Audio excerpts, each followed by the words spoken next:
Muy buenos días, muchas gracias, buen provecho, bon appetit. Muchas gracias por estar con nosotros hoy. Está súper sensible, parezco un cantante de esos. Ronald Bolaños, distinguido colega, nos conocimos en el TEC a finales del siglo pasado, en los 80s, cuando éramos profesores allá. Ronald trabajaba en lo que en ese momento se llamaba el Departamento de Ingeniería y Mantenimiento Industrial, ahora se llama Ingeniería Electromecánica. ¿Sí? Como profesor allá. Ronald es ingeniero mecánico, es duro, él es ingeniero mecánico con maestría en ingeniería eléctrica. Bachiller y licenciado en ingeniería mecánica y maestría en ingeniería eléctrica. O sea, escogió las dos carreras más duras de ingeniería de la UCR, grabado de la UCR. Y en el TEC fue uno de los pioneros de diseño asistido por computadora. Creo que esas fueron las razones por las que comenzamos a conversar más. Recuerdo muy bien el año porque fue en 1987, o sea, hace 30 años fue que conversamos a más. Y a Ronald, junto con otros profesores, les correspondió abrir el área de diseño asistido por computadora en el tecnológico, integración, manufactura integrada y cosas por el estilo, cuando eso no se estilaba en este país. Y no recuerdo el año preciso en que decidió emprender, ¿verdad? Y desde hace varios años fundó Microsoft, y que se convirtió, entre otras cosas, en el centro certificado de capacitación de AutoCAD.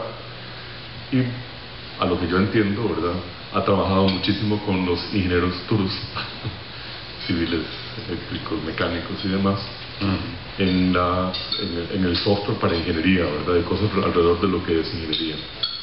Pero desde hace varios años está interesado en cosas que tienen que ver con lo que algunos llaman como sistemas inteligentes. Le interesa muchísimo lo que es ahorro energético y producción de energía limpia y cosas por el estilo. Y también le interesa muchísimo el impulsar el emprendimiento tecnológico en Costa Rica y hacer ecosistemas alrededor de Internet de las Cosas y demás. Entonces han liderado la formación del consorcio de Internet de las Cosas, y nosotros estuvimos acá el año pasado en una conferencia de Alban y Keiner, que nos contaron un poco la historia de ciertos enfoques innovadores en Internet de las Cosas, de integración de sistemas inteligentes, y ahora vamos a ir más allá con la conferencia de Ronald. Así que los dejo con Ronald. Muchísimas gracias, Ronald, por poder compartir con el club. Buenos días. Bueno, muchas gracias, Ignacio. Para empezar voy a introducir algunos conceptos que yo creo que es importante entenderlos para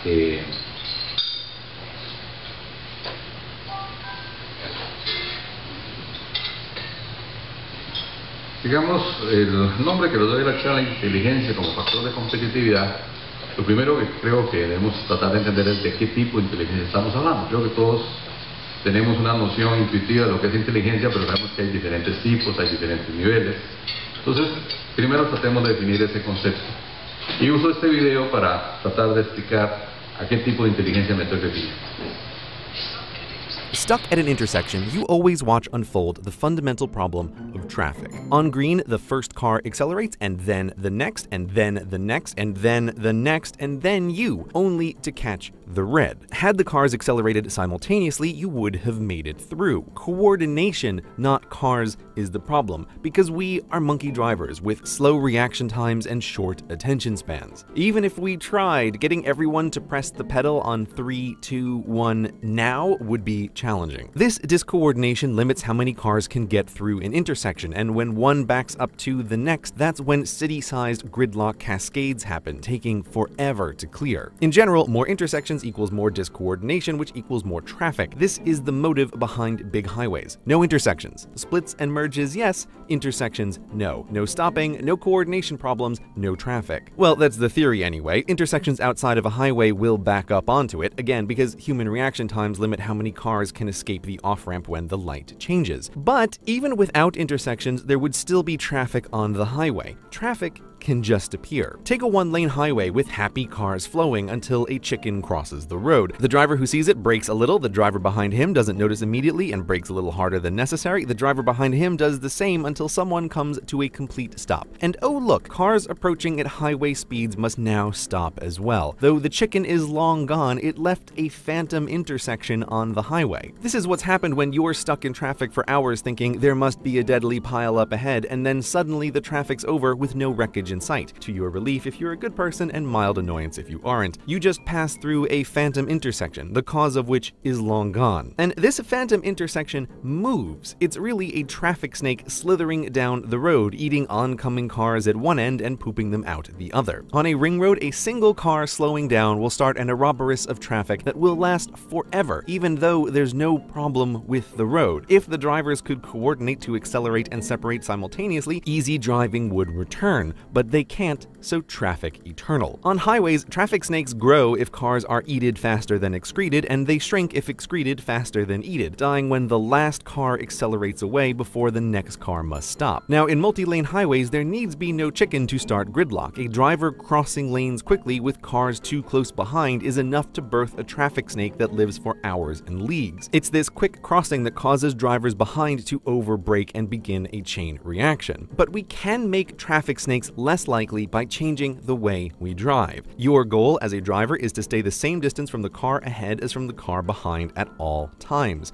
Tailgating is trouble, not just because it makes accidents more likely, but because you as the tailgater can start a traffic snake if the driver ahead brakes. Always in the middle. This gives you the most time to prevent overbraking, but also gives the driver behind you the most time as well. And when stuck in traffic, this rule would get all cars to pull apart the snake faster. That's the simple solution to traffic, getting humans to change their behavior, perhaps by sharing this video to show how and why traffic happens, why tailgaters are trouble, and how we can work together to make the roads better for all. The end.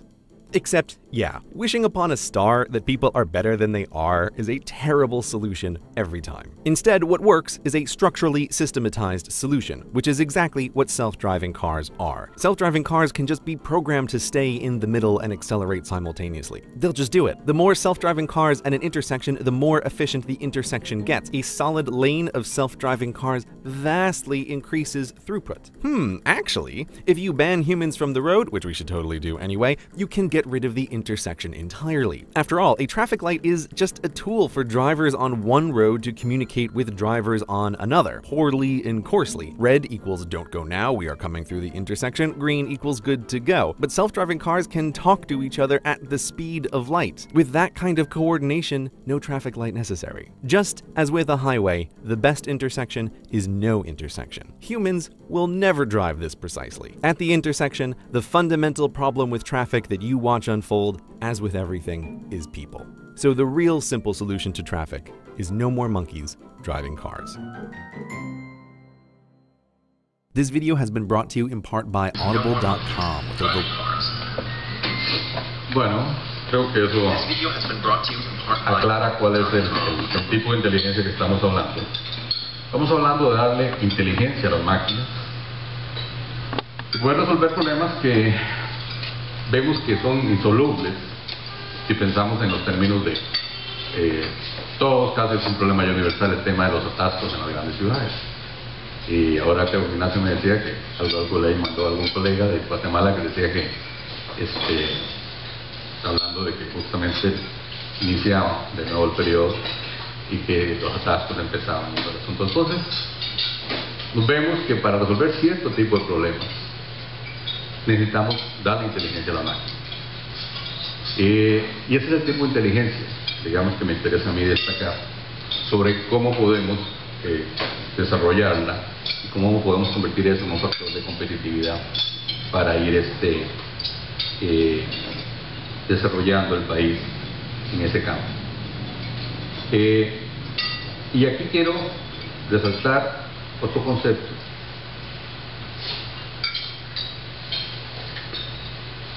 Sobre cómo poder hacer eso.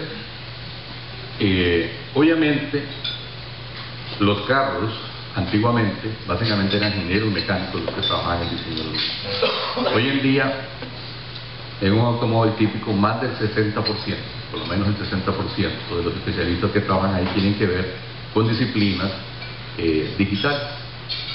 ¿Por qué? Porque ya un coche es una computadora con ruedas. Y a futuro, en la medida en que pretendamos que los coches se manejen solos, esto va a seguir incrementando. Y aquí entonces quiero hablar de un concepto que es el gemelo digital, que sería lo que ya nos permite, digamos, crear ese tipo de herramientas para diseñar, construir y dar soporte y mantenimiento a estos nuevos tipos de máquinas. Entonces voy a correr este video rápido también, con la idea de tener claro qué significa este concepto del gemelo digital y ya poder empezar. The Internet of Things presents us with a new reality, where the digital reality of product design and the physical reality of a product in the field are distinct but inseparable.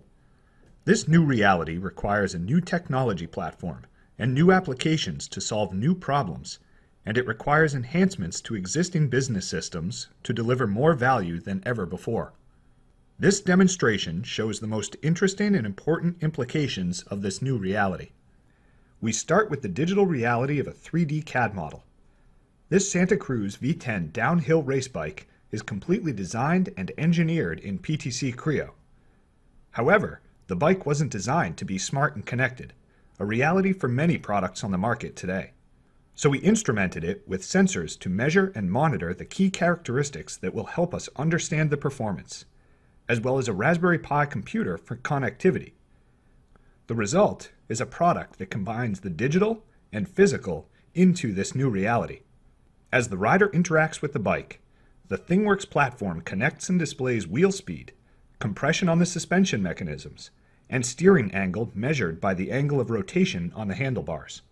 By combining the power of CAD and PLM with the ThingWorx IoT platform, we're able to merge real-world physical interactions into the digital world of PTC Creo, creating a digital twin. The digital twin is a representation of this particular physical bike. As the bike moves in physical reality, the digital twin updates in real time, and PTC Creo recognizes the data from the sensors and performs basic physical analysis for deeper insight into the product's behavior. This contextualized feedback provides a new level of detail to remotely understand real-world product usage and what customers value most. In the ThingWorx dashboard, we have also added some simple analytics, including a slip skid indicator that indicates a difference in RPMs between the front and rear wheels, as well as other force-related analysis. Analytics such as this translate the voice of the product into actionable, real-time product insight. Complete and remote understanding of the product is extremely valuable, but the concepts shown thus far also provide the foundation to make augmented reality part of this new reality. The augmented reality application we've developed for this tablet is linked to this exact bicycle by scanning the serial number, and the AR tag provides the 3D reference coordinate system. The application then projects or augments a dashboard onto that bicycle containing much of the same data we've seen throughout this demo: wheel RPMs, engineering analytics from CAD in the form of force vectors, and a simple slip skid analytics indicator. The practical applications for this new technology are far-reaching and deliver a new reality powered by PTC. Okay. Creo que ya eso nos deja claro de los dos conceptos claves, ¿no? De qué tipo de inteligencia estamos hablando, la inteligencia de las máquinas y las herramientas, en este caso el concepto de gemelo digital, que permite que en diferentes grupos de especialistas, estamos hablando de ingenieros mecánicos, estamos hablando de electrónicos, de informáticos, etcétera, puedan interactuar con un producto y trabajar en todo el ciclo de vida del mismo, desde la creación hasta la operación. Bueno, entonces entremos en materia para tratar de entender lo que esto representa hoy en día.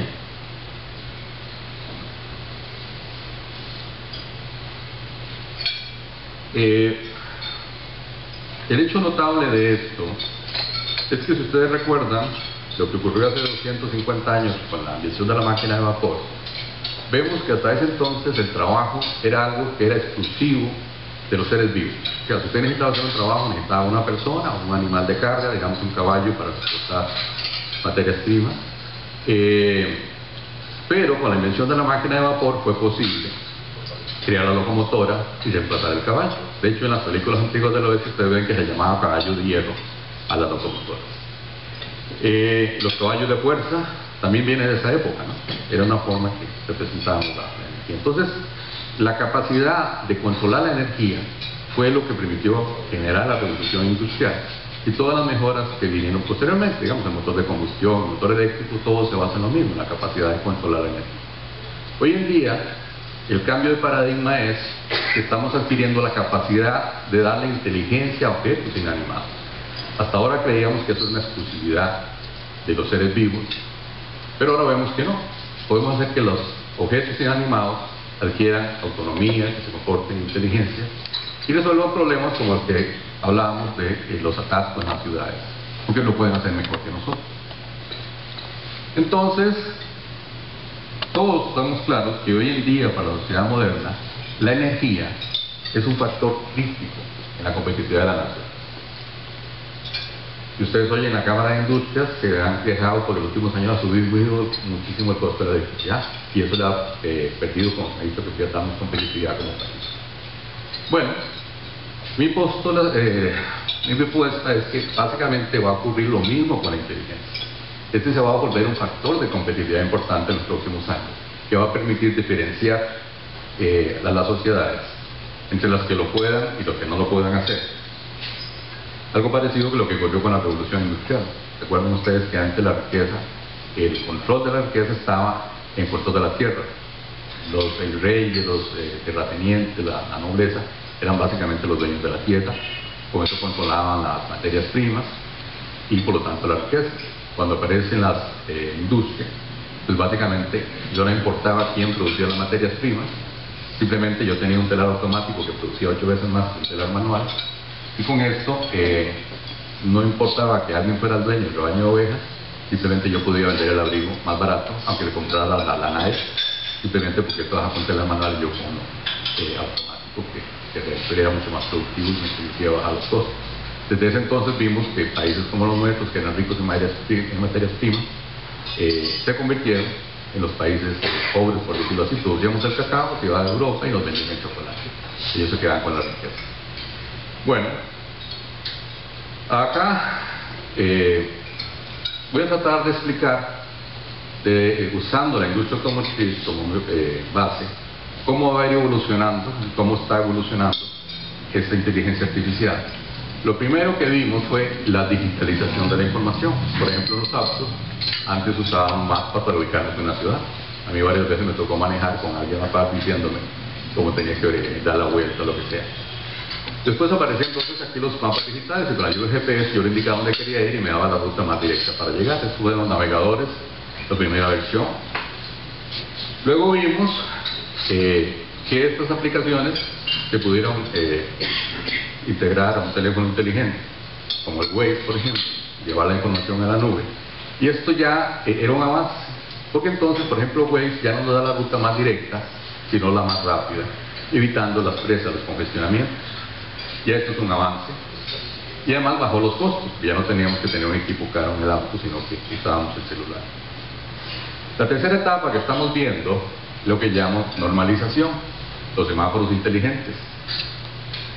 Vemos que hacia un sistema como Waze, que ya sabe cuáles son las vías congestionadas, le permitimos comunicarse con un sistema que controle los semáforos, podríamos lograr que los semáforos estuvieran más tiempo en verde en aquellas vías que están congestionadas y agilizar el tráfico en las ciudades. De hecho, donde han hecho esto, de esta forma han logrado reducir hasta un 28% el tiempo que la gente está parada frente al semáforo. En Corea funciona así un estudio de Seúl. Sí, si alguno quiere hacer alguna observación o preguntar, con confianza. En esta etapa es donde realmente comenzamos a ver los beneficios para el transporte en la ciudad, en el sentido de que vemos que comienza ya a ser más fluido. Waze nos ayuda pues, a tomar vías alternas, pero en realidad no cambia lo que está ocurriendo con el congestionamiento en la ciudad. Ya el uso de semáforos inteligentes, sobre todo si lo integramos, nos permitiría hacer eso. Y la solución final, que era lo que veíamos en el video, sería el poder crear ya autos inteligentes que se manejen solos y que ya no requerirían los semáforos. Los semáforos en realidad son una ayuda para nosotros, para los conductores. los autos podrían coordinar entre ellos y no tendrían necesidad de pararse en los cruces. Estas mismas 4 etapas las destaco porque igual sería con cualquier otro tipo de objeto que quisiéramos hacer inteligente. Digamos, primero es la digitalización de la información, en una segunda etapa integrar la información en la nube, porque lo que tenemos son como islas de información, donde tenemos varios dispositivos que nos hablan entre ellos.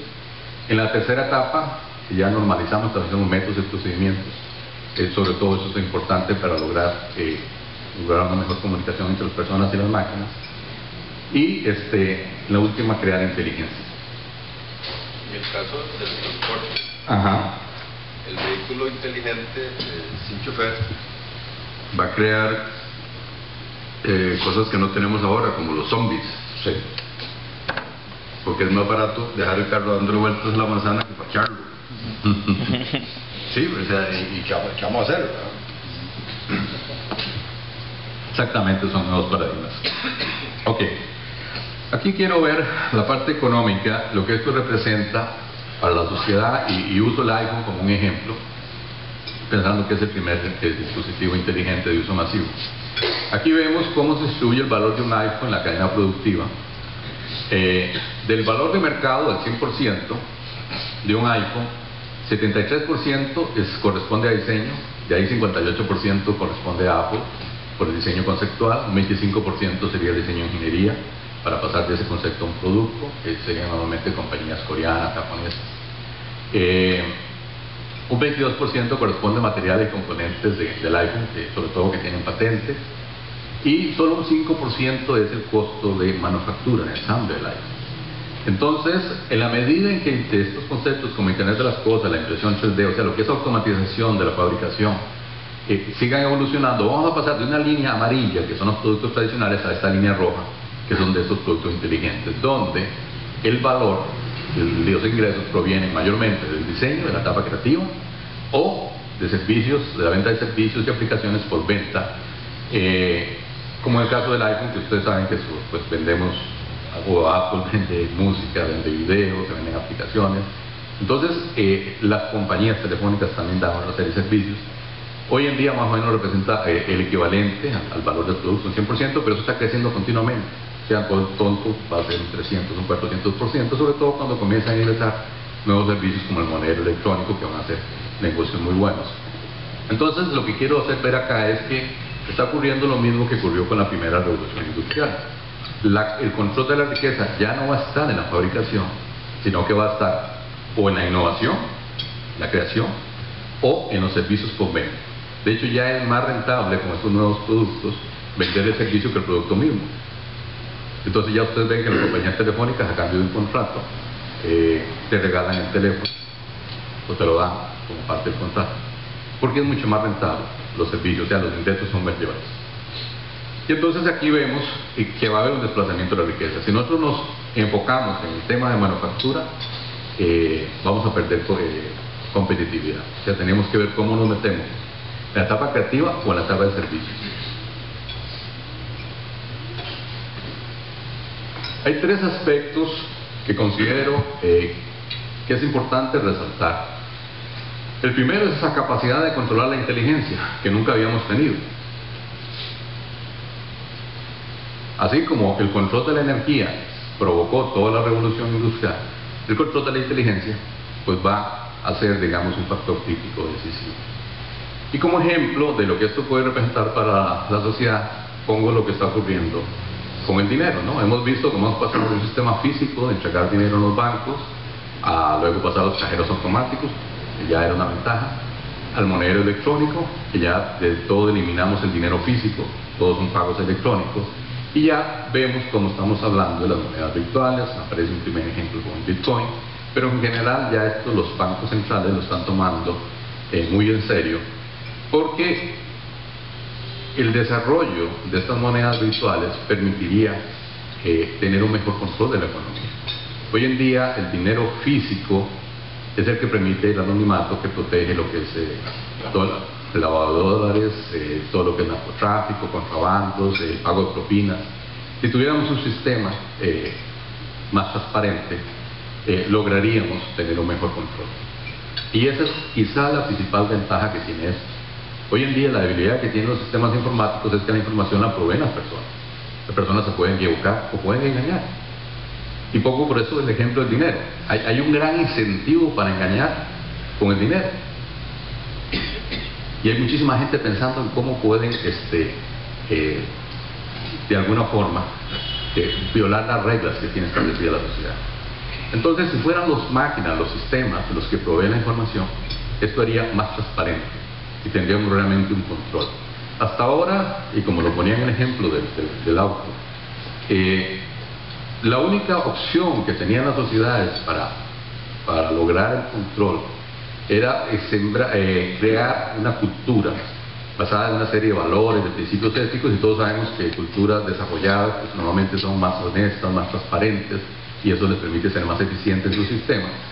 Y de alguna forma todos los países que no logramos generar esos valores por razones históricas, pues la organización social es más caótica.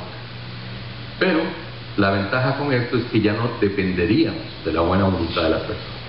Lograríamos tener ese control, aun cuando las personas no quisieran colaborar. Y eso para mí es una de las principales oportunidades que tenemos con estos sistemas.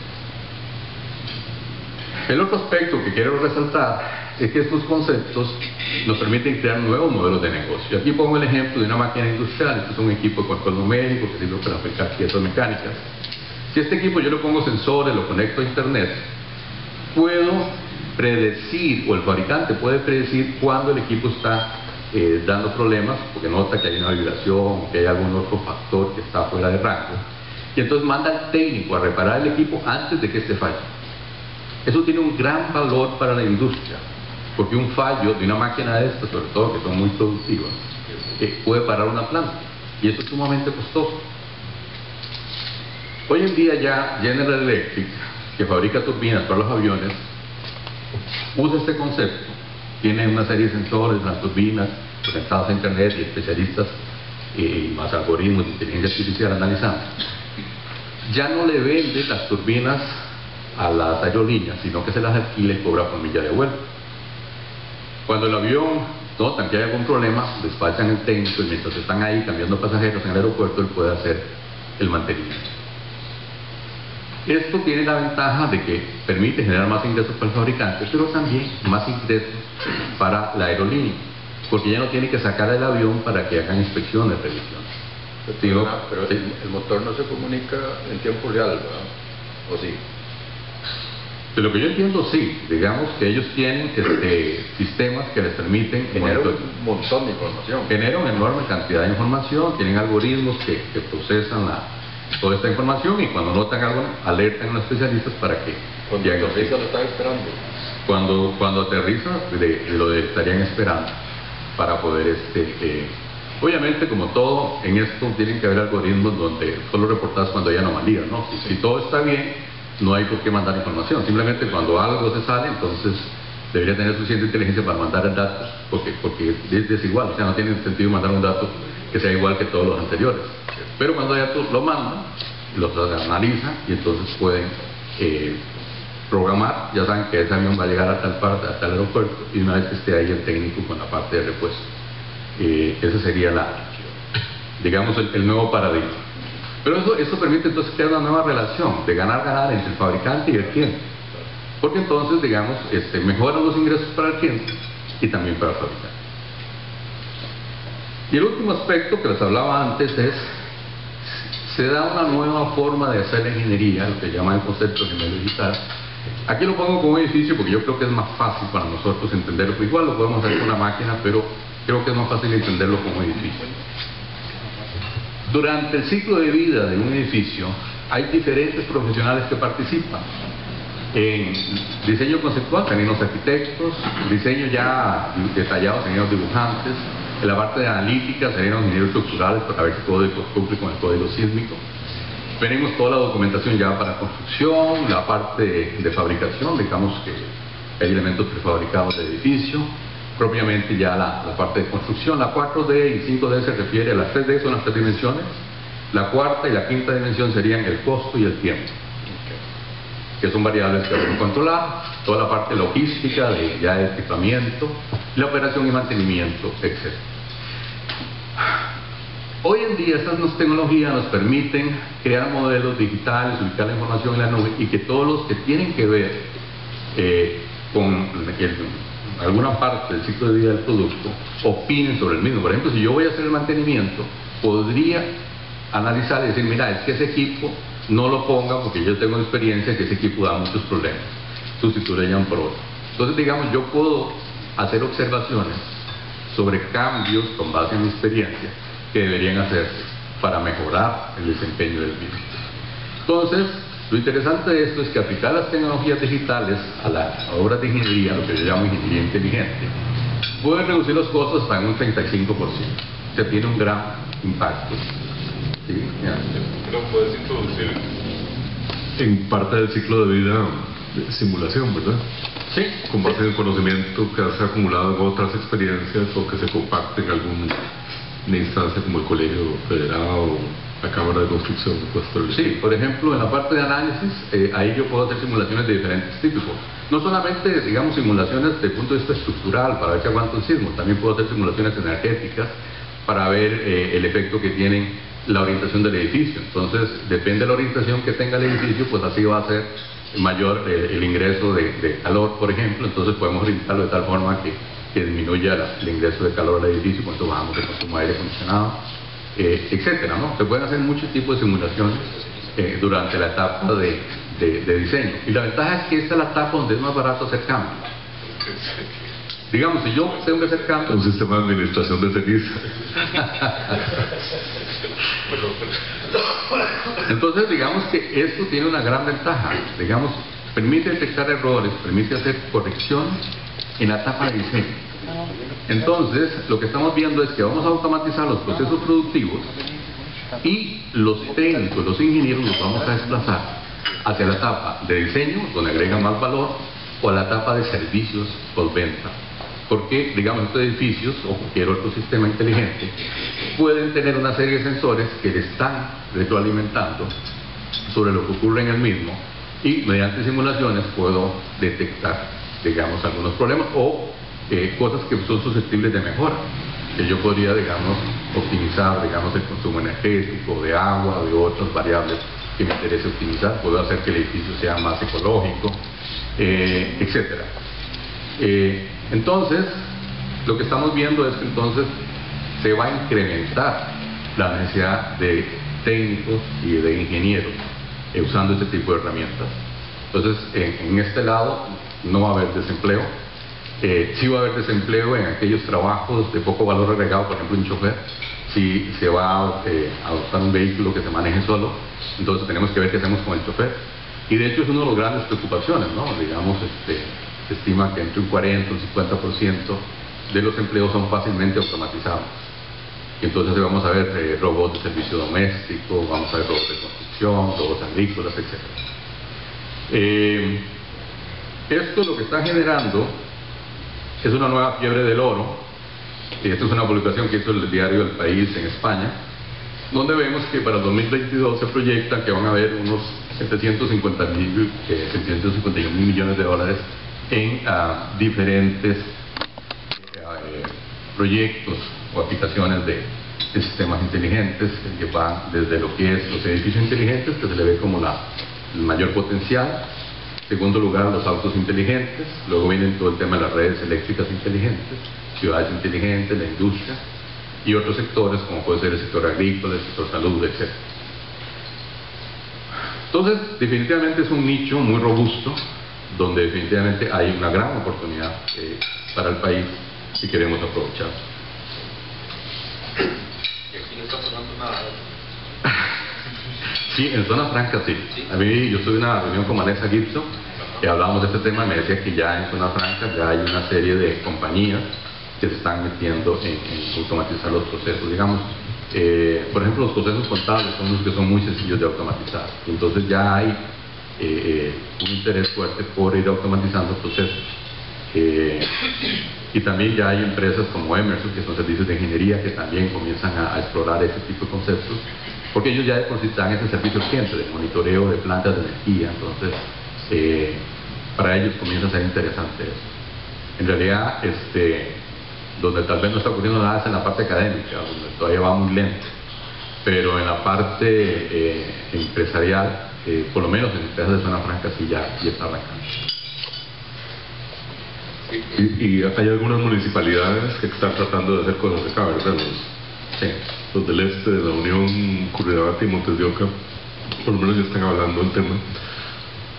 Y no sabemos si don Johnny también. Estaba muy escaso, tal vez es más visionario en estas cosas. Sí, ya hay, por lo menos digamos, el tema ya está sobre la mesa, digamos. Comienza a hablarse, comienza a hacerse.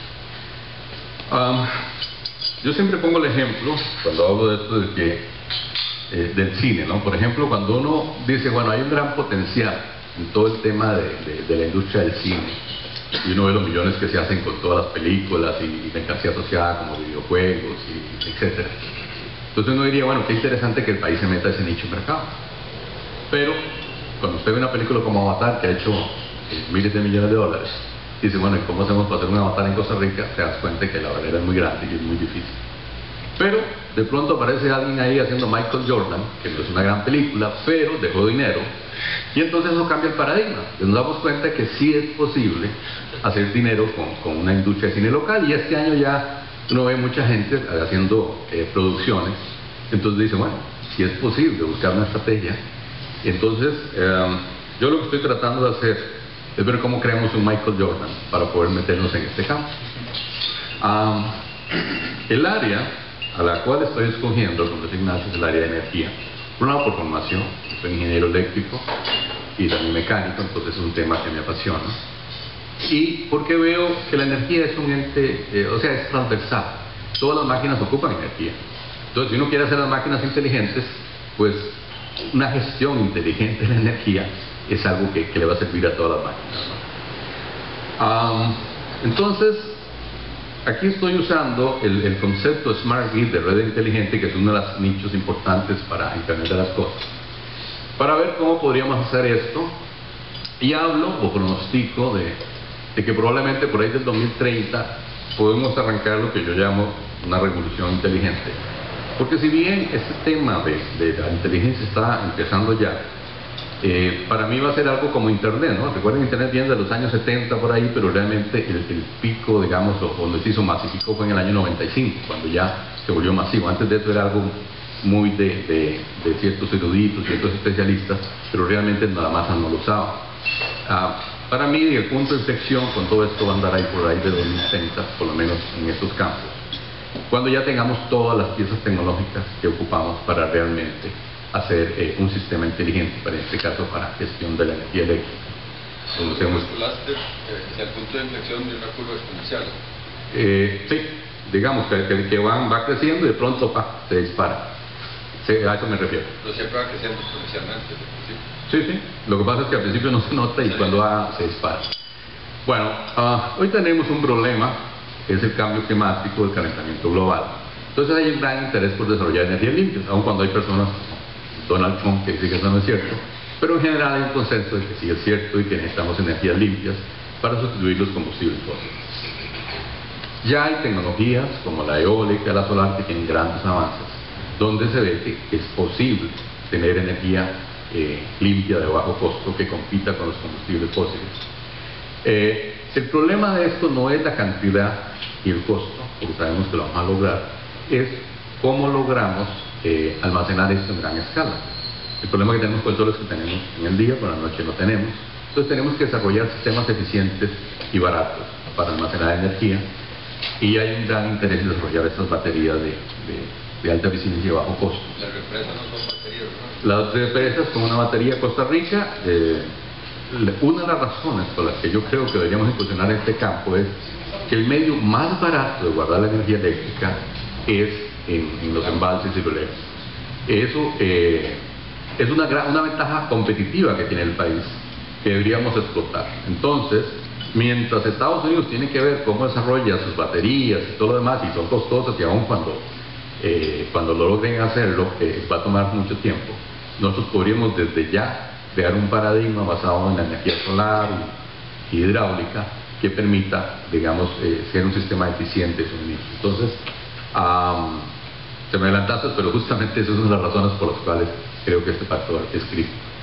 Las baterías están haciendo posible el desarrollo de los autos eléctricos, porque es el mayor costo de un auto eléctrico. En la medida en que las baterías bajen de costo, los autos eléctricos también.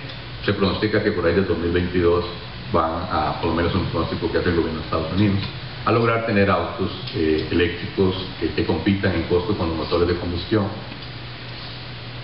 Si lográramos cambiar todos los motores, los autos de combustión a eléctricos, el problema que tendríamos para el sistema eléctrico es que necesitaríamos, por lo menos en estudios de Estados Unidos, 4 veces la capacidad instalada en plantas, a menos que aprendamos a administrar la demanda. Los sistemas eléctricos hoy en día están diseñados para atender la demanda pico anual, lo cual es ineficiente. Si lográramos controlar esa demanda como hacen las aerolíneas, entonces, pues no sé si han estado cuando hay un vuelo sobrevendido, ¿no? Donde comienzan a ofrecerle incentivos para que se quede, porque es muy caro llevar un avión con pocas personas. Entonces, igual se podría hacer con la electricidad. Si lo lográramos hacer, entonces podríamos cambiar, por lo menos en un estudio de Estados Unidos, pues hasta el 85% de los vehículos sin necesidad de construir unas plantas hidroeléctricas, plantas eléctricas. Pero también puede estimular, digamos, la distribución, la generación distribuida, ¿verdad? Y el almacenamiento distribuido, o sea, que haya personas que hagan de su negocio tener conservas de energía. Sí, va en los dos sentidos. Digamos, por un lado, desarrollar generación distribuida, sistemas de almacenamiento. Los autos mismos pueden ser sistemas de almacenamiento, pero para coordinar todo esto se ocupa inteligencia. Necesitamos introducir conceptos que hasta ahora no se han introducido porque, digamos, no teníamos, o sea, por ejemplo, un sistema como el que usan las aerolíneas, que ya lo hace, funciona porque da tiempo, las personas tienen tiempo para tomar la decisión. En un sistema eléctrico el problema es que la decisión tiene que tomarse en segundos. Digamos, si yo tengo energía sobrante, alguien tiene que demandarla para evitar, digamos, que hayan problemas con el sistema.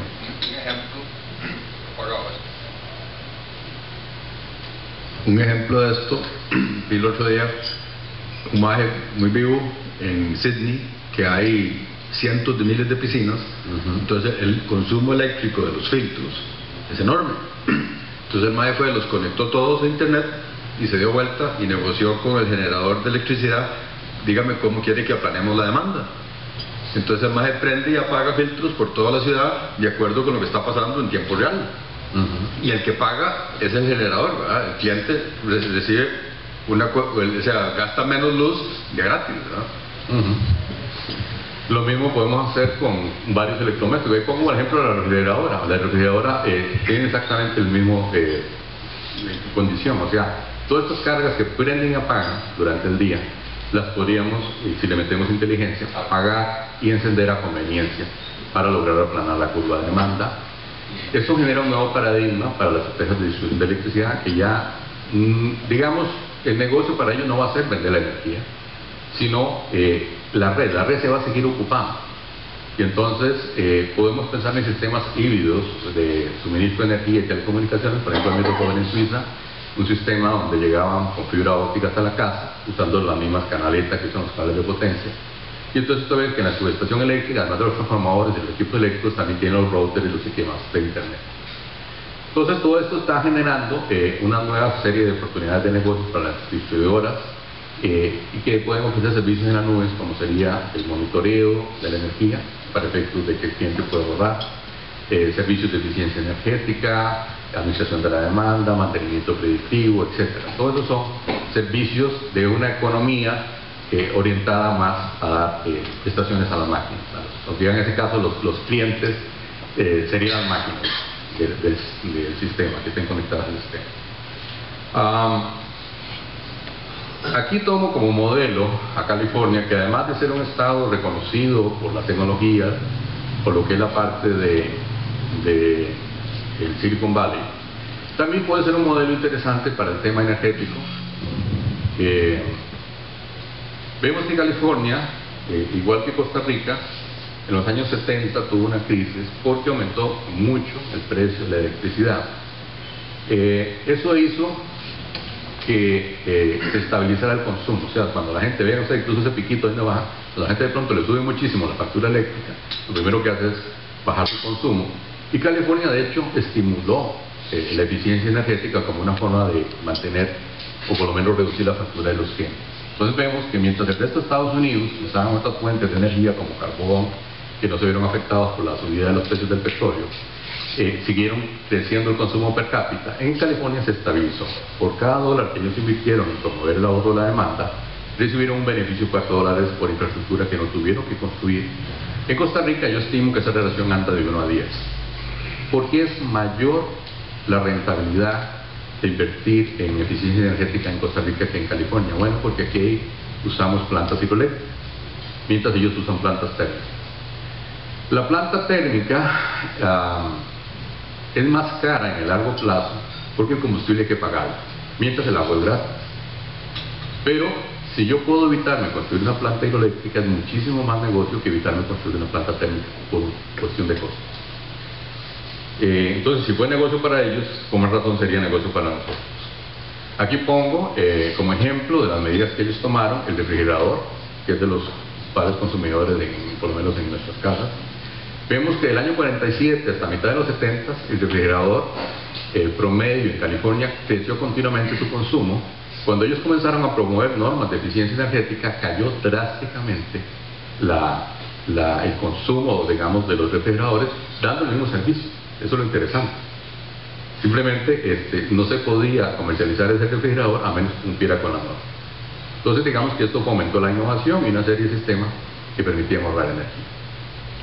Fue un buen negocio para todos. Hoy en día un refrigerador de alta eficiencia no es más caro que un refrigerador ineficiente. De hecho, es una de las principales razones por las cuales Mabe cerró en Costa Rica. Los refrigeradores que ellos producían eran ineficientes, entonces no tenía sentido mantener una planta, sobre todo cuando ya se debían venir normas de eficiencia energética que se iban a aplicar en el país. Entonces mejor traer refrigeradores de alta eficiencia y comercializarlos acá. Otro área donde California está comenzando a regular es en lo que es los kilowatt-hora que consumen los equipos cuando están parados en actividad. Los famosos vampiros que llaman los que trabajan en auditorías energéticas. Son equipos que aún apagados consumen energía. Por ejemplo, un televisor de pantalla plana aún apagado consume como un bombillo. Entonces, digamos, están creando sistemas inteligentes que permitan reducir al mínimo ese consumo, y se está regulando eso. El otro aspecto que comienza a interesar en California es regular y normalizar esta curva, lo que vos hablabas antes con el tema de los filtros. Esto es un sistema típico. En el caso de California, la demanda pico del sistema se dio el 25 de julio a las 17 horas del 2011. Lo interesante de California es que ellos, por la eficiencia energética, ya la demanda no está creciendo, ha disminuido. Por eso es que se pone el último pico en el 2011. Se espera que vuelva a crecer cuando comiencen a entrar los vehículos eléctricos en forma masiva. Pero ven ustedes que aún así hay mucho espacio para mejorar. Todo eso que está ahí son áreas donde tenemos una infraestructura creada para un pico que solo sea una vez al año. Si lo vemos desde otra perspectiva, vemos que las primeras 50 horas representan el 0,6% del consumo anual de energía y el 10% de la potencia máxima instalada. En el caso de California, si pudiéramos por medio de inteligencia recortar ese pico, apagando carga, en lugar de poner una planta térmica a operar en la hora pico, se ahorrarían $100 millones al año. En el caso de Costa Rica, yo he hecho el análisis, me da como $250 millones, por las razones que hablamos. Digamos, todavía el sistema no es tan eficiente, todavía tenemos la carga creciendo, entonces el impacto aquí sería mucho mayor que en California. Entonces hay un gran incentivo para poder introducir estas tecnologías. Estamos hablando de conceptos de ahorro energético, de monitoreo para poder apagar carga durante hora pico, de poder, digamos, comenzar a juntar varias cosas. Digamos, en este salón yo pongo sensores de presencia y apago la luz y el aire acondicionado cuando no hay nadie. Eso me permite ahorrar energía. Pero además podría comenzar a usar eso para crear otras aplicaciones, por ejemplo seguridad. Podría, digamos en la madrugada, cuando no debería haber nadie acá, y detecta presencia de alguien en este salón, en lugar de prender luces y aire acondicionado, mandar una alerta al guarda de que hay alguien en una hora no autorizada. O podría crear una aplicación para ver el uso de la sala. Entonces, por medio de los sensores, de las horas de trabajo, podría estimar cuánto tiempo se usa efectivamente esta sala. La ventaja de esto es que entonces podemos crear una infraestructura para monitoreo, para gestión de la energía, que luego podemos utilizar como solución. ¿Sí? Un trabajo de graduación de hace año y pico en la Universidad de Zacatecas, de dos funcionarios del ICE, pero del área de energía eléctrica. Hicieron su trabajo de graduación entendiendo cómo era que los ingenieros de generación y distribución eléctrica del ICE hacían los pronósticos de demanda. Y su hipótesis era que si se metía inteligencia en los modelos, ¿verdad?, los modelos de predicción, parecido a lo que hicieron con los flujos de efectivo, ¿verdad?, los cajeros automáticos, algunos bancos, podía reducirse el consumo de combustible en las plantas térmicas. Entonces, bueno, los ingenieros trabajaban con montones de hojas de Excel y todo lo demás, y ellos entendieron el proceso, diseñaron un data warehouse, un depósito de datos, probaron varios algoritmos de minería, inventaron un algoritmo nuevo, digamos, predictivo, probaron su validez predictiva y demás, y no sé cuántos millones de dólares se ha ahorrado el ICE gracias a que puso a funcionar esa cosa, pero que te pagó la cosa, porque aquí lo que se trata es si se pronostica en exceso, ¿verdad?, se quema más combustible de lo que va a ser la demanda, pues estamos gastando plata. Si se hace por defecto, entonces va a haber gente que va a verse lastimada porque no tiene suministro eléctrico, ¿verdad? Entonces la precisión del modelo es muy importante, ¿verdad? O sea, que el modelo prediga lo mejor posible lo que va a ser la verdadera demanda para que la generación sea... demanda y oferta. Sí, pero hay comportamiento estacional y hay variables del modelo que son climáticas y cosas por el estilo que permiten desarrollar un modelo predictivo. Pero la cantidad de energía que el ICE echa a la calle depende de lo que la gente esté gastando en ese momento, ¿o no? Sí, lo que pasa es que, como decía Ignacio, digamos, por cuestiones de seguridad y diseño del sistema y todo lo demás, los sistemas, digamos, se diseñan de acuerdo a los pronósticos, ¿no? Y un ejemplo es lo que ocurrió ahora, por ejemplo... No es en inversión, no en generación. Hay en inversión, pero también en generación, en el sentido de que muchas veces ellos firman contratos y se exige, digamos, un mínimo, o el que toma el contrato pide un mínimo, entonces hay pagos que deben realizarse aun cuando no esté usando. Entonces, digamos, usted pronosticó que iba a haber un mayor demanda y entonces hizo una serie de contratos que está pagando, porque el ICE los tiene que pagar, porque tengan esa planta térmica ahí. Entonces, uno famoso fue el de Pujol, no sé si se acuerdan que salió en prensa que se tenía y que se han pagado un montón de millones. Entonces, digamos que todo esto es un negocio que se basa en el tema de las predicciones, de las estimaciones, además de lo que se da realmente, ¿no? Porque digamos, una planta hidroeléctrica toma como 10 años, desde que usted tomó la decisión hasta que entra a operación, entonces son a muy largo plazo. Entonces, todo esto influye, digamos, en el tema de costos. La técnica la aprenden y la pagan en tiempo real. También la aprenden y la pagan en tiempo real. Yo por lo menos creo, digamos, que hay una serie de cosas que se podrían hacer, que podrían bajar los costos en el sistema, que tiene que ver mucho desde el tema de eficiencia energética, el tema de control de demanda, etcétera, que son más baratos.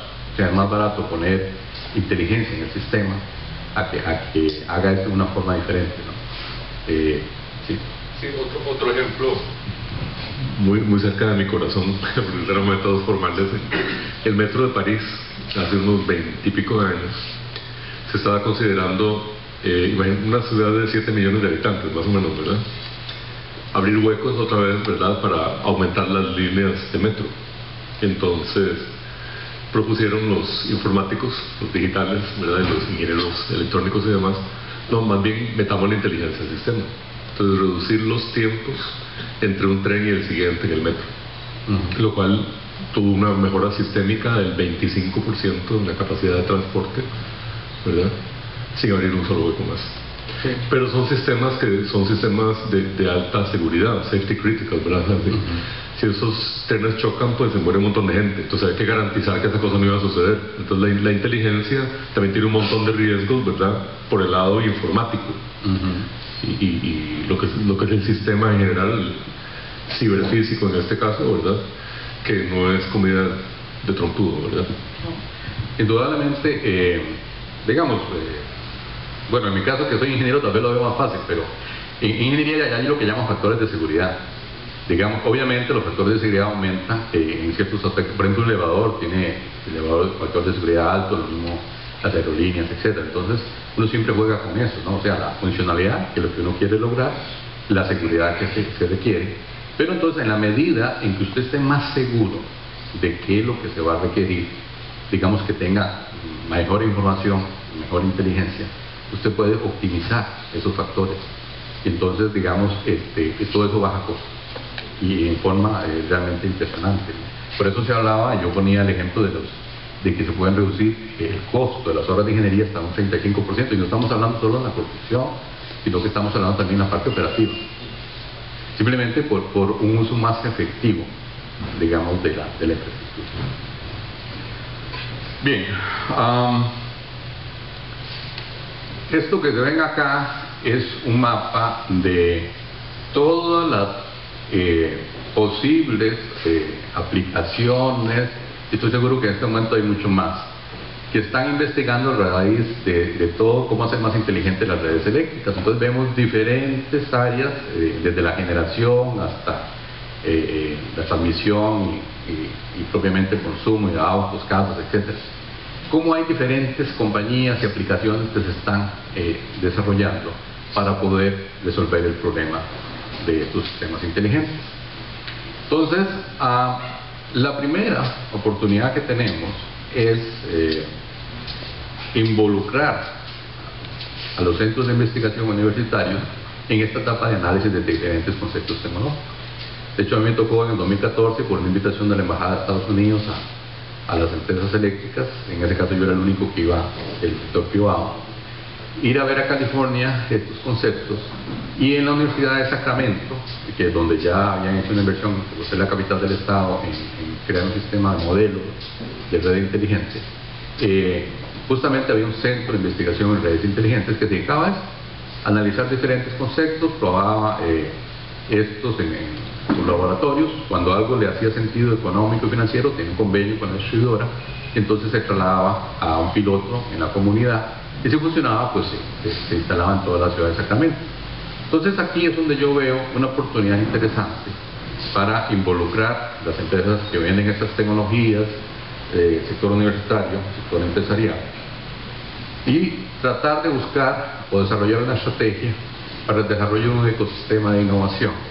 Aquí rápidamente muestro cómo funcionan los ecosistemas de innovación en Silicon Valley, la relación que hay entre inversionistas, los innovadores, los que toman estas nuevas tecnologías y las integran para dar soluciones a problemas, los que se encargan de venderla, los que la enseñan, los que la aplican, digamos, en las empresas para crear nuevos productos y servicios que retornan al mercado y permiten que los inversionistas recuperen su inversión. Normalmente se resalta mucho la parte de la derecha, la relación entre inversionistas e innovadores. Yo quiero resaltar la parte azul, la relación que hay entre los que integran la tecnología, los que las venden y los que la enseñan. Me parece que, viendo la experiencia de países como Corea y Japón, donde empezaron primero copiando productos y ahora ya innovan, nosotros deberíamos invertir en desarrollar ese modelo de transferencia de tecnología y crear esa relación estrecha entre la comunidad académica y los empresarios, la famosa relación universidad-empresa, para adquirir el conocimiento. Una vez que tengamos ese conocimiento, podemos, digamos, ya innovar, por lo menos hacer ya innovaciones que realmente impacten en el modelo económico, porque yo veo que es muy difícil, por lo menos, tener innovaciones radicales, innovaciones de peso, a menos que tengamos el conocimiento. Y la única forma es involucrarnos y crear un sistema de un modelo de transferencia de tecnología fuerte, que permita que las empresas que tienen tecnología de punta la pongan a disposición de las universidades, lo que ellos ganan es que se vea, que se analice su tecnología y que los profesores y estudiantes lo evalúen y aquellas que hagan sentido se puedan trasladar a la comunidad. Lo que hemos planteado entonces es crear un ecosistema donde haya varios actores.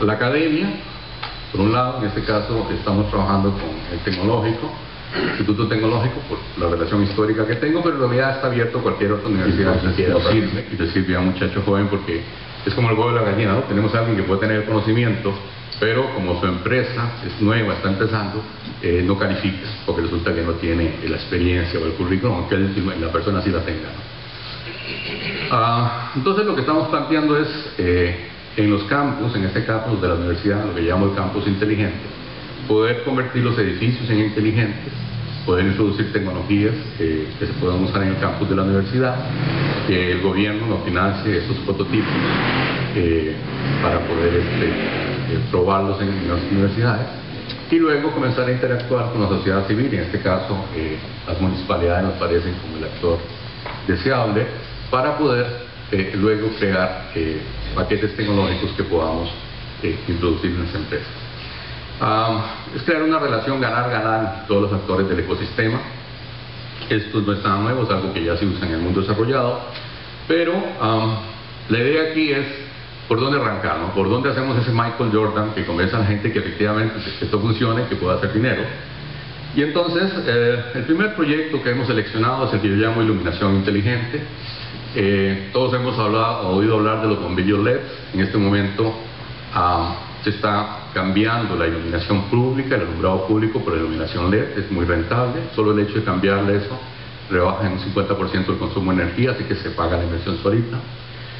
Y investigando los diferentes fabricantes, ahí nos encontramos una startup francesa que desarrolló una patente porque se dieron cuenta que los LED sumergidos en aceite aumentan la luminosidad 2 o 3 veces. Es lo que se ve acá. Los LED de ambos, de la izquierda y de la derecha, son iguales, pero en esto, al sumergirla en aceite, o sea, poner la cubierta plástico transparente y un aceite biodegradable, la luminosidad aumenta. Entonces, porque son los problemas que tienen, los fotones de los LED van en una sola dirección. Cuando los metes en aceite se difuminan, entonces aumenta la luminosidad.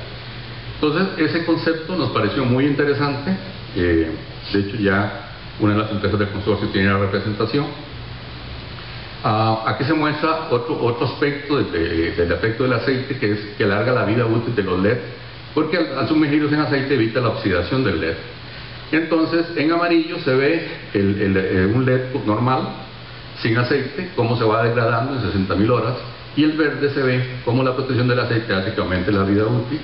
En rojo se ven las lámparas tradicionales, ¿no?, que duran 15.000 horas y que hay que estarlas reemplazando. Entonces vemos que este concepto de los LED sumergidos en aceite pues tiene mucho sentido desde el punto de vista de que aumenta la luminosidad y reduce la vida útil, y sobre todo el aspecto práctico es que permite reducir el tamaño del LED. A la izquierda vemos una lámpara normal, de las que existen hoy en día en el mercado, que son muy buenas, pero tienen el problema que son muy grandes. Entonces cuando usted quiere cambiar la luminaria pública tiene que cambiar todo, la lámpara y todo. Y esta otra, francesa, permite cambiar todo el bombillo, eso baja el costo del cambio. Entonces, de ahí las ventajas de este concepto, de esta innovación. Y además los ofrecen, digamos, con una serie de dispositivos o accesorios adicionales que permiten agregarle videocámaras a la lámpara, sensores que pueden medir contaminación, GPS, etcétera, depende de lo que uno quiera. Entonces, lo que quiere uno con esto es llegar a un concepto de, podríamos decirlo, de un poste inteligente. Al igual que antes ocurría con el teléfono, que solo servía para hablar, y hoy en día sirve cualquier cosa como medio de una aplicación, haciendo inteligente, por ejemplo, en este caso una lámpara de alumbrado público, no solamente podemos dar el servicio de iluminación, sino que dar servicios de valor agregado a la comunidad. Podemos dar servicios de videovigilancia, podemos usar sensores para medir contaminación ambiental, podríamos dar internet gratuito, porque estas lámparas además se pueden gestionar para que bajen la intensidad. Por ejemplo, en las madrugadas, que usted no ocupa que esté al 100%, lo puede reducir un 30%, disminuye la contaminación lumínica, lo cual afecta menos la fauna nocturna, pero además ahorra energía. Pues puede tener un 50% de ahorro por el cambio, y otro 25 por una gestión inteligente, de que solo usa la luz en la cantidad que se ocupa. Entonces, podemos convertir el poste de alumbrado público en una plataforma de servicios y podemos incentivar que hayan muchachos desarrollando aplicaciones que aprovechen esta infraestructura para dar servicios a la comunidad. Entonces, es la primera idea que es la que esperamos que sea nuestro Michael Jordan, en el sentido de que nos permita confirmar que esto hace sentido. ¿Sí? Una pregunta, ¿me puedes contar como más de la experiencia que han tenido como vendiéndole esa idea a empresas, al gobierno, etcétera, sin que exista sin que exista la política detrás de tener que cambiarlo? Porque todas estas ideas, digamos, generalmente a los ingenieros a mí me la cuentan y yo digo, yo quiero eso para mi casa, ¿verdad? Pero las empresas, si no lo traduce uno a hay una política o hay algo monetario detrás de él, no toman la decisión, ¿verdad? Sí. Contame un poco más como qué han tenido que enfrentar o cómo ha sido el... Ok. La parte nuestra no es convertirnos en operador, es hacer la parte de ingeniería, ¿no? Entonces, lo que estamos buscando es que sean empresas como JASEC o el ICE las que desarrollen el proyecto. Lo que hemos hablado les ha gustado, están muy interesados. Esto es un concepto nuevo, ¿no? Nosotros esperamos tener los primeros bombillos de estos. Ya tenemos unos de muestra, pero en realidad los primeros ya para hacer pruebas pues están llegando en estos días y se van a instalar los primeros en el tecnológico, en el campus. Y nos han hablado de instalar unos en el Parque de la Basílica en Cartago, ¿no? Que es muy emblemático de Cartago para que se vean ahí y se comparen con lo tradicional. Entonces, la función nuestra es demostrar el concepto, mostrar las ventajas que tenga técnico y económicas con respecto a lo que ya existe. Y lo positivo es que ya, por ejemplo, el caso de JASEC, que ellos tomaron la decisión de pasar de luminarias tradicionales a luminarias LED. Lo único que le estamos agregando nuevo es decir, mire, esas luminarias LED podrían ser inteligentes, podrían ser incluso más barato el cambio si usamos este tipo de conceptos. Y entonces ya es un tema ya de introducir eso en las licitaciones. Incluso no estamos pidiendo que nos den ningún trato especial. Simplemente, si es cierto lo que nosotros decimos y es más barato hacerlo de esta forma que de la otra, pues simplemente deberíamos ganar la licitación. Por lo menos la empresa que tiene la representación, que no soy yo, es una empresa del consorcio, donde sí entraría el consorcio es en fomentar el desarrollo de aplicaciones. O sea, si esto realmente funciona, se convertiría en una tecnología, un concepto interesante para desarrollar aplicaciones. Y el convenio que hay con la empresa francesa es que las aplicaciones que hagamos acá y que funcionen, luego ellos las comenzarían a promover en otros países de la región, a los cuales les haga sentido. Entonces, es como hacer un convenio con Apple, ¿no? Y echar a vender tu aplicación al iTunes. ¿Sí? ¿No han brincado todavía al realizar que si los bombillos duran 5 veces más, pueden necesitar 5 veces menos cambiadores de bombillos? Sí, de hecho todo eso tiene que ver, y la idea ni siquiera es vender el bombillo, sino el servicio de iluminación. Entonces, porque esa es la forma más fácil de reflejar la disminución en costos. Digamos, si puedo decir, mire, yo no te cobro el bombillo, te cobro el servicio de iluminación, y ahí va incluido mantenimiento, va todo, porque ahí lleva la ventaja. Entonces la JASEC te corta el rabo a todos los cambiadores de bombillo.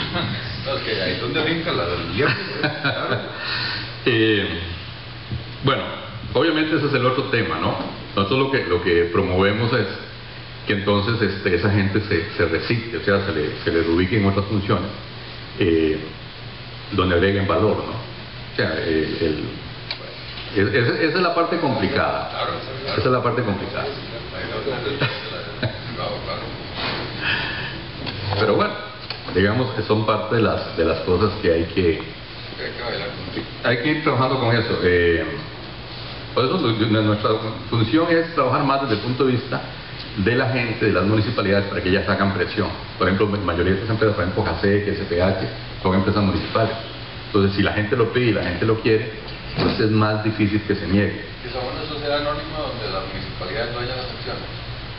Perdón, de SPH y JASEC, esas empresas. Sí, realmente no sé cuál es la estructura legal, pero sí sé que la junta directiva, básicamente hay representantes de la municipalidad. Por ejemplo, SPH se vende como una empresa, digamos, que pertenece a las municipalidades de Heredia. En el caso de JASEC pertenece a Cartago, a la municipalidad de Cartago. Sí, ahora hasta SPH resulta que es una empresa software, pero eso es otro. Eso es otra historia.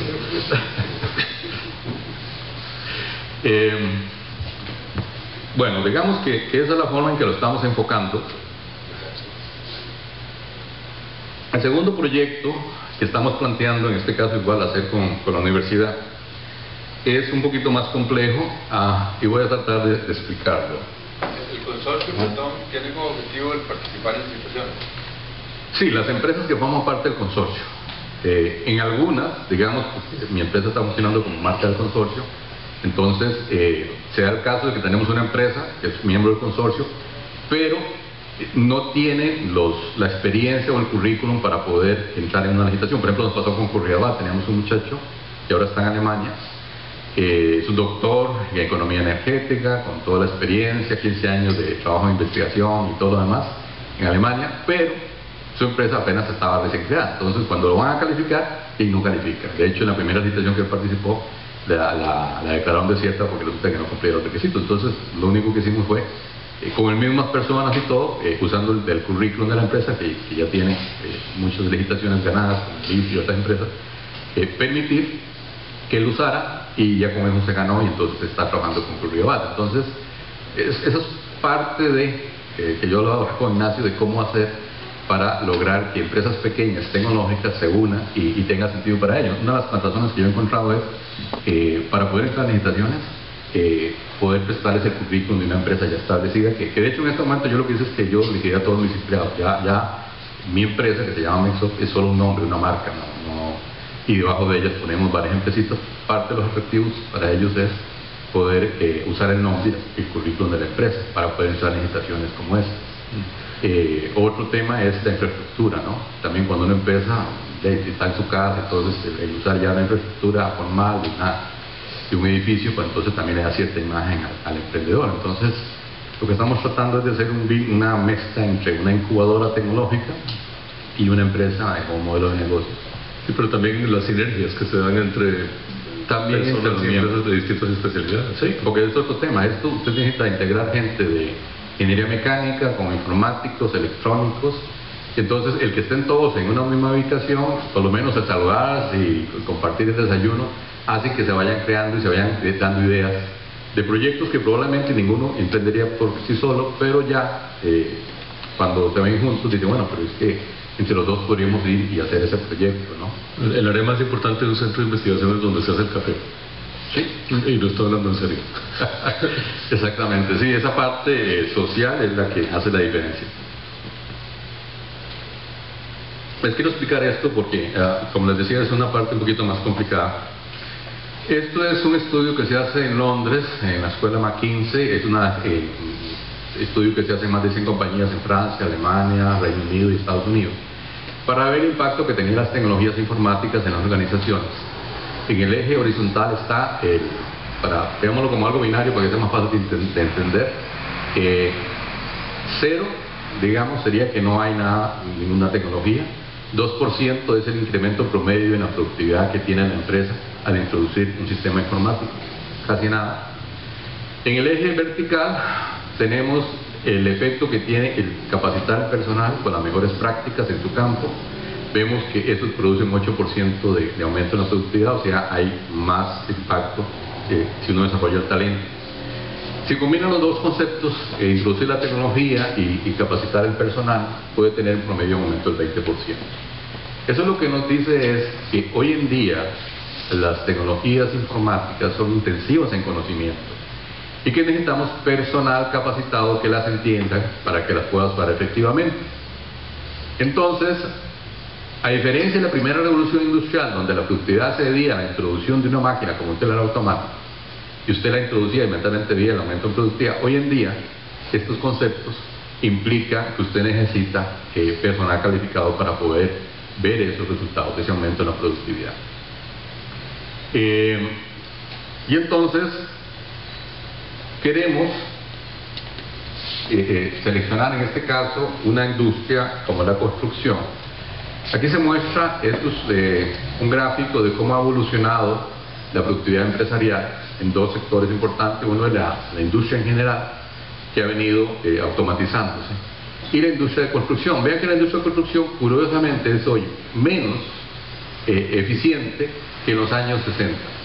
La productividad ha caído como un 30%, un 30, 40%. ¿Por qué esto es así? Bueno, si ustedes ven, la industria de construcción es una industria que usa procesos muy artesanales y que lo que ha hecho es cada vez utilizar mano de obra menos calificada. Aquí se usan bonitas, en Estados Unidos se usan mexicanos. Entonces, muy probablemente los operarios que ellos tenían en los años 60 eran más calificados que los que tienen hoy. Entonces es una industria que no ha avanzado en productividad. Entonces esto explica por qué en el gráfico aquel se veía que el tema de edificios inteligentes era una de las áreas donde se veía mayor potencial para aplicar estas tecnologías.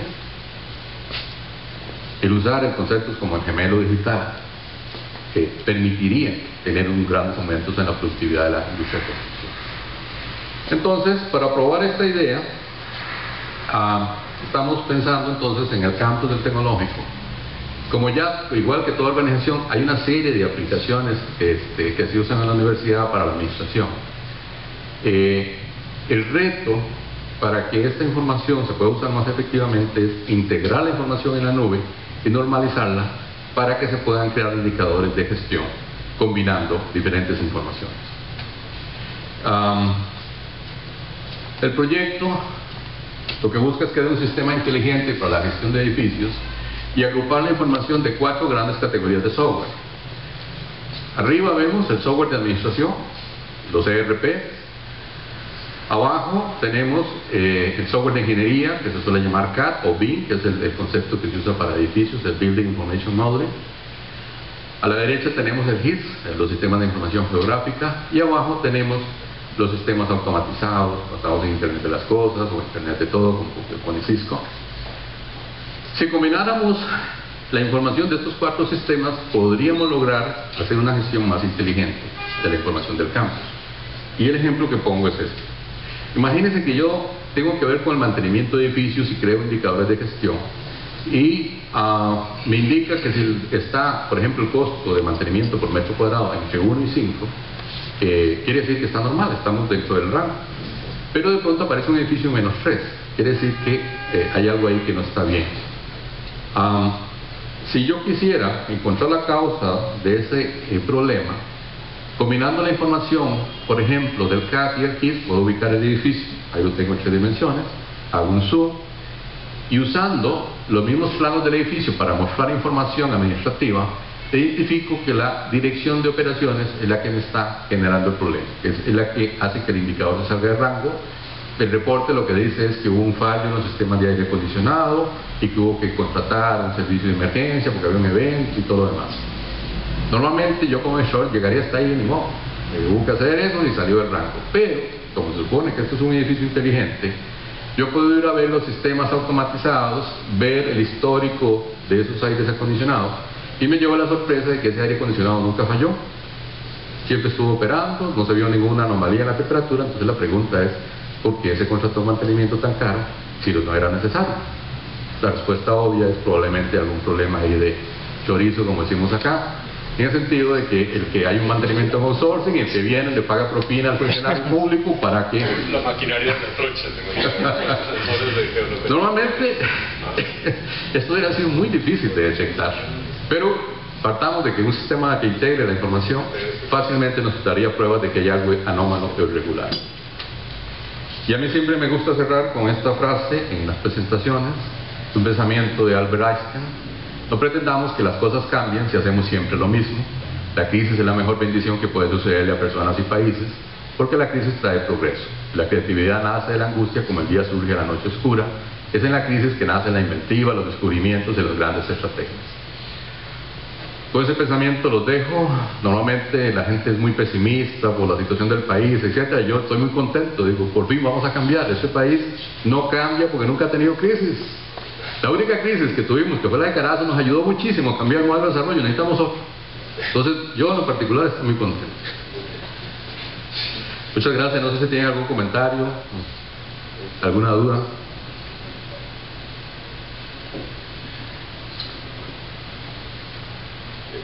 Yo desde hace años quería traer a Ronald aquí. Tocó un poquito el tema de energía, que es un tema que no hemos visto mucho en el club, ¿verdad? Simplemente suponemos que todo funciona cuando lo conectamos, ¿verdad? Pero como país, podemos ser mucho más inteligentes en materia de energía, pienso yo, y muy creativos, y usar eso como una ventaja competitiva en el nivel de empresas particulares, pero en el nivel país también, ¿verdad?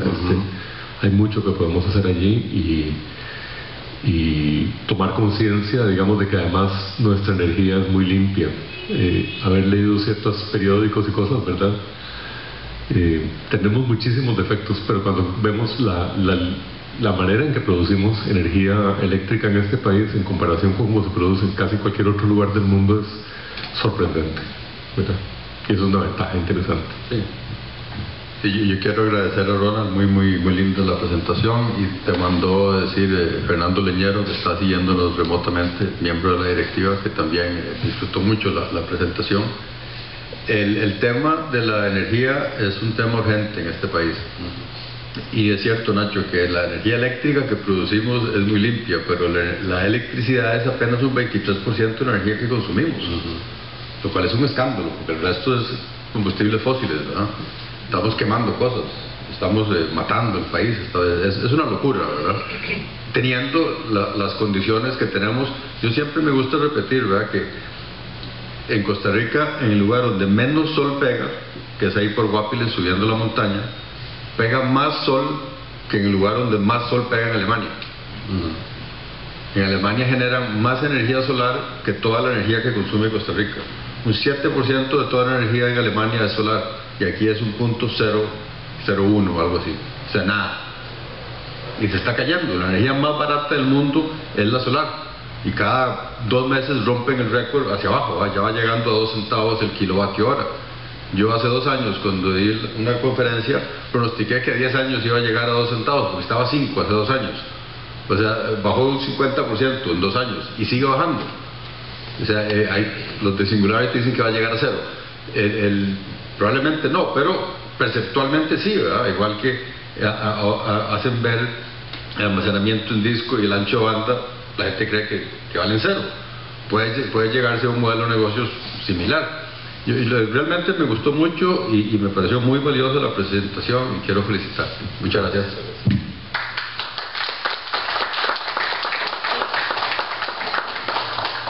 Bueno, yo nada más quiero agradecerles y decirles que, bueno, todo aquel que quiera introducir o participar en esto, bienvenido. Hace 2 años yo tomé la decisión de que ella lleva 15 años con la empresa, digo, ya lo que quiero es hacer algo diferente, y entonces decidí un poco volver a la academia. La primera oferta que yo hice fue al tecnológico, le digo, como la empresa surgió ahí, que yo le donaba las acciones y que hiciéramos una incubadora, porque el tecnológico la ley lo faculta para ser dueño de sociedades anónimas. Y siempre que tenga 51% más. Sí, pero eso no era problema. Lo que pasa es que la respuesta fue, mire, es que si vive la ley lo faculta, nunca lo hemos hecho ni tenemos idea de cómo hacerlo.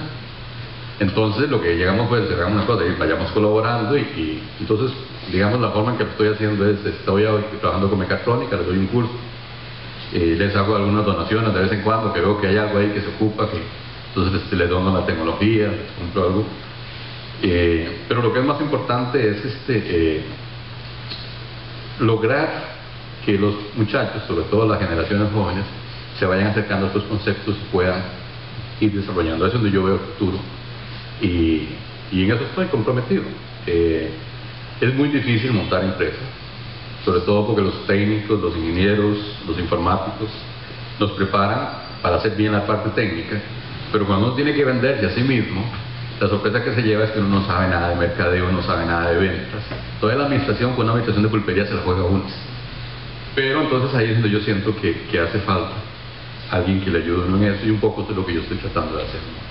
Funcionar como mentor y ayudarle en el proceso de ventas e incluso de logística, digamos, de estas nuevas empresas. ¿Y en modelos de negocios? Y en modelos de negocios, incluso el concepto que estamos usando es de Startup School, y alguien ahí me dijo que ese era el concepto. En realidad no hay nada nuevo sobre el sol, bajo el sol, pero ya alguien, cuando ya le expliqué la idea, sí, porque la idea es, a diferencia del poder tradicional, poner gente de diferentes especialidades que convivan, ¿no? Entonces se van creando sinergias interesantes, como vos decís, solo el hecho de que gente de diferentes especialidades se sienta a tomar café juntos hace que surjan ideas nuevas interesantes. Entonces, muchas gracias y a la orden. Bueno, que tengan muy buen día y muy buen año todos.